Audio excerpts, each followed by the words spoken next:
நம்ம மகாராஜாவின் தோற்றத்தை பார்க்க வேண்டுமே. தூதரே, உங்கள் சக்கரவர்த்தி கேட்டிருக்கும். முகாந்தரத்தை போர் முனையிலே தெரிவிப்பதாக போய்ச் சொல்லும் என்றார்.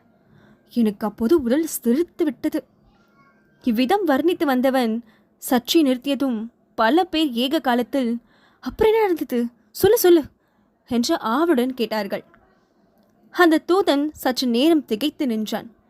பிறகு, அப்படியானால் யுத்தத்துக்கு சித்தமாகும்படி சக்கரவர்த்தி தெரிவிக்க சொன்னார்கள். இதற்குள்ளே பல்லவ சைன்யம் காஞ்சிலிருந்து கிளம்பியிருக்கும். போர்க்களமும் யுத்த ஆரம்ப தினமும் நீங்களே குறிப்பிடலாம் என்று தெரியப்படுத்த சொன்னார்கள் என்றான். அதற்கு நம் மகாராஜா, புரட்டாசி பௌர்ணமியில் வெண்ணாற்று கரையில் சந்திப்போம் என்று விடையளித்தார். உடனே சபையோர் அனைவரும் வெற்றிவேல் வீரவேல் என்று வீர கர்ஜனை புரிந்தார்கள். இதை கேட்டதும் அந்த கும்பலில் இருந்தவர்களும் வெற்றிவேல் வீரவேல் என்று முழங்கினார்கள். பொன்னனும் உரத்த குரலில் அம்மாதிரி வீர முழக்கம் செய்துவிட்டு வள்ளியை அழைத்து கொண்டு மேலே சென்றான். இதற்குள் இருட்டிவிட்டது. வெண்மேகங்களும் திரையிடப்பட்ட சந்திரன் மங்களாய் பிரகாசித்துக் கொண்டிருந்தான். ஒவ்வொரு வீதி மூலையிலும் நாட்டியிருந்த கல் தூணின் மேல் பெரிய அகல் விளக்குகள் இருந்தன. அவை ஒவ்வொன்றாய் கொளுத்தப்பட்டதும் புகை விட்டு கொண்டு எரிய ஆரம்பித்தன. திடீரென்று எங்கேயோ உயரமான இடத்திலிருந்து பேரிகை முழக்கம் கேட்கத் தொடங்கியது.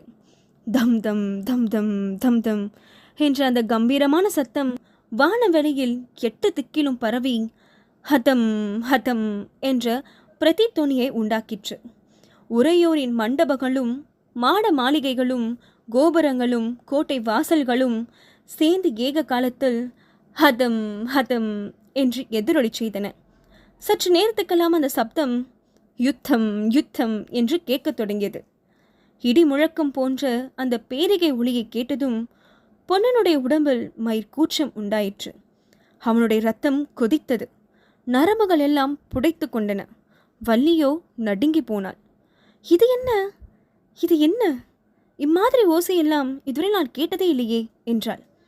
யுத்த பேரிகை முழங்குகிறது வள்ளி என்றான் பொன்னன். அவனுடைய குரலை கேட்டு திடுக்கிட்ட வள்ளி, ஐயோ உனக்கு என்ன ஆச்சு என்று கேட்டாள்.